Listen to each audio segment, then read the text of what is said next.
So, in this difficult passage from Jeremiah, we have both, in a sense, the mission of Jesus on the cross and on behalf of Israel, and how that affects, or in a sense, institutes God's mission for the rest of the world.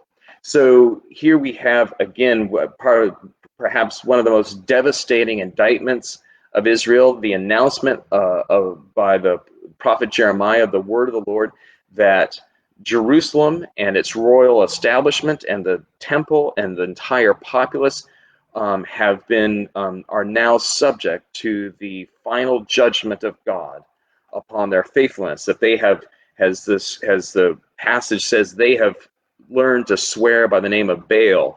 And again, swearing is much by the name of is much more than kind of a court forensic kind of, will you tell the truth, the whole truth, and nothing but the truth.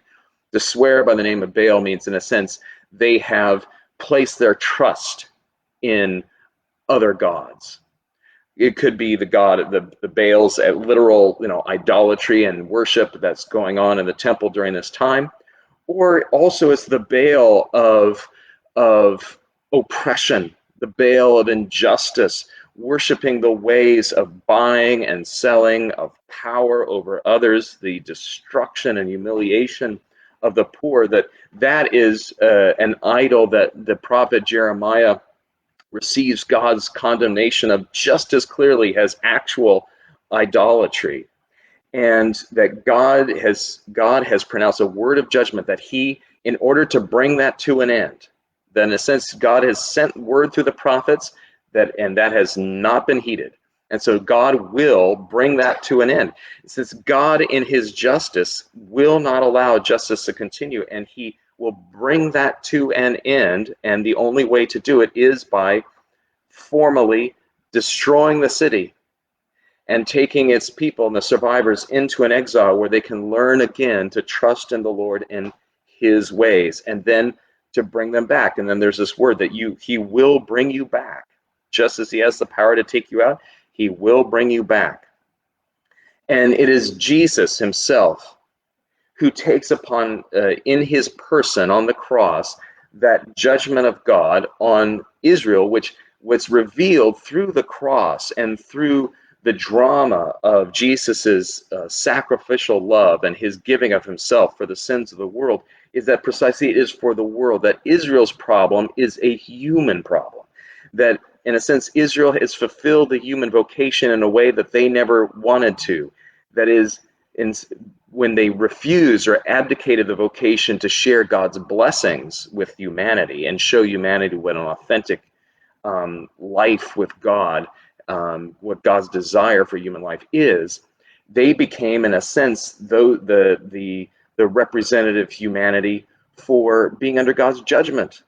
And they endured, in a sense, the quintessential what happens when we live life without God, which is when we live life without God, we start worshiping false gods, which destroy our life morally, spiritually, and we find ourselves enslaved. That in a sense, slavery becomes the metaphor for trying to live life without God.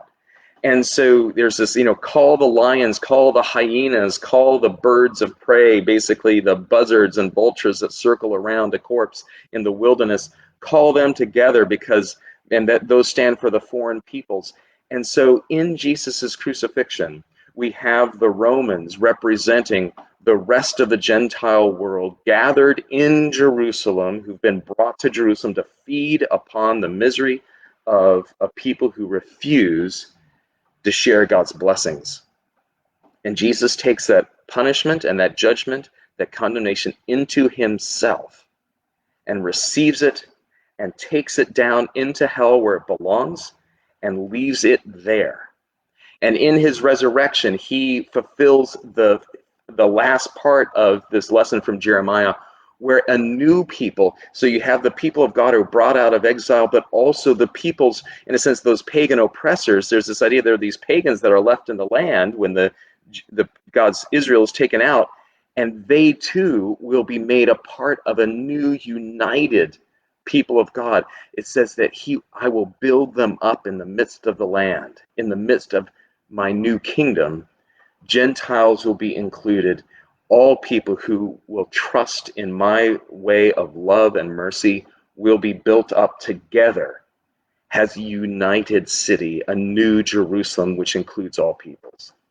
So we have in this passage of Jeremiah a profound and deeply disturbing portrait of what brings the crucifixion of Jesus about, and the human problem that Jesus' suffering on the cross is God's, in a sense, to which God provides an answer, a satisfaction, a solution.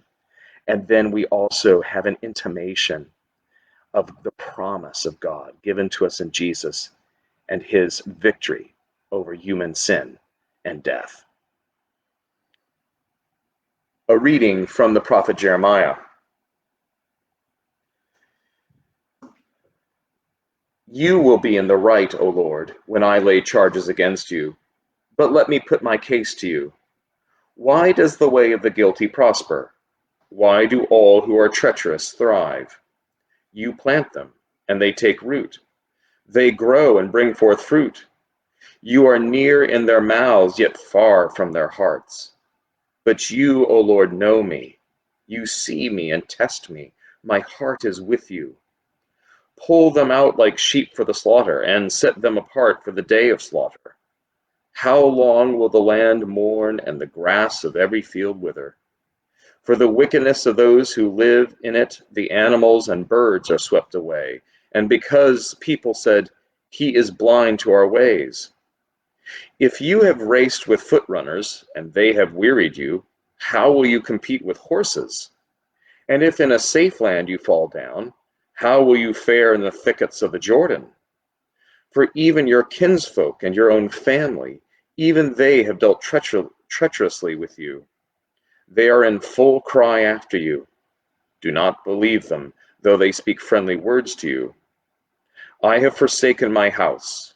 I have abandoned my heritage.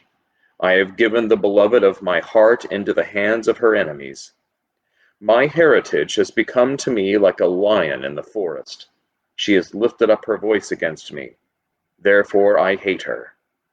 Is the hyena greedy for my heritage at my command? Are the birds of prey all around her? Go, assemble all the wild animals, bring them to devour her. Many shepherds have destroyed my vineyard.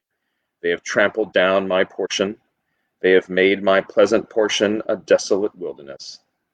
They have made it a desolation. Desolate, it mourns to me. The whole land is made desolate, but no one lays it to heart. Upon all the bare heights and the desert spoilers have come, for the sword of the Lord devours from one end of the land to the other. No one shall be safe. They have sown wheat and have reaped thorns. They have tired themselves out, but profit nothing. They shall be ashamed of their harvests because of the fierce anger of the Lord. Thus says the Lord concerning all my evil neighbors who touch the heritage that I have given my people Israel to inherit. I am about to pluck them up from their land, and I will pluck up the house of Judah from among them. And after I have plucked them up, I will again have compassion on them, and I will bring them again to their heritage and to their land, every one of them. And then, if they will diligently learn the ways of my people, to swear by my name, as the Lord lives, as they taught my people to swear by Baal, then they shall be built up in the midst of my people.